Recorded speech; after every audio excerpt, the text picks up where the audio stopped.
So today it's March 8th, which means International Women's Day.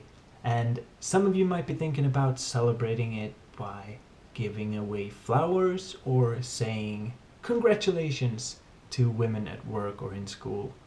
As sweet as that may sound, I'm here to tell you that it might be kind of missing the point. The first Women's Day took place in New York in 1909. It was originally a socialist event that kind of evolved into promoting equal rights and specifically women's rights to vote. Until the 70s, when the United Nations finally proclaimed it as an official UN Day for women's rights. It was mainly celebrated in socialist countries as a national holiday. There seems to be a slight confusion when it comes to the word feminist. Some people are afraid of it, many people don't really know what it stands for, and there are loads of people who will explain this a lot better than I will. But the basic textbook definition is the belief that men and women should have equal rights and opportunities. Which sounds pretty great to me. You know, like only a douchebag would be opposed to it.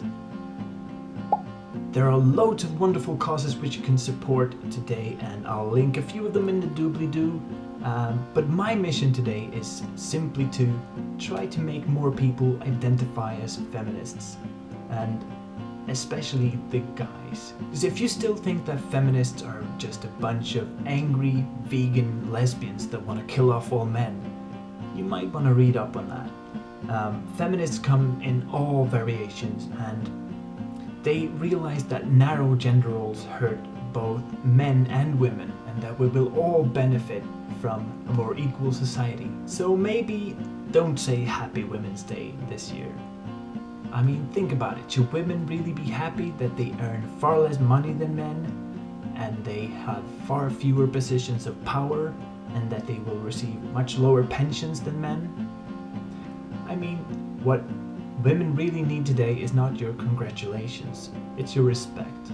Instead, start calling yourself feminists. It's not a bad word. Watch a feminist documentary or read a feminist book. There are loads of them out there, just Google away. And try to stand up for sexism in daily life. Don't laugh at rape jokes. Don't brush off sexual assault with the words, boys will be boys. Don't make fun of a girl who says she's afraid to walk home alone at night.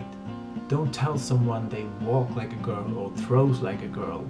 And don't teach your daughter to be pretty for someone else. Because all of these little things that seem so innocent, they pile up, and eventually they lead to society valuing men over women. So for this year's International Women's Day, I urge all of you men out there to actually start calling yourselves feminists. We can make a world of difference by engaging in political discussions, and we can only beat gender inequality together. Let's do this.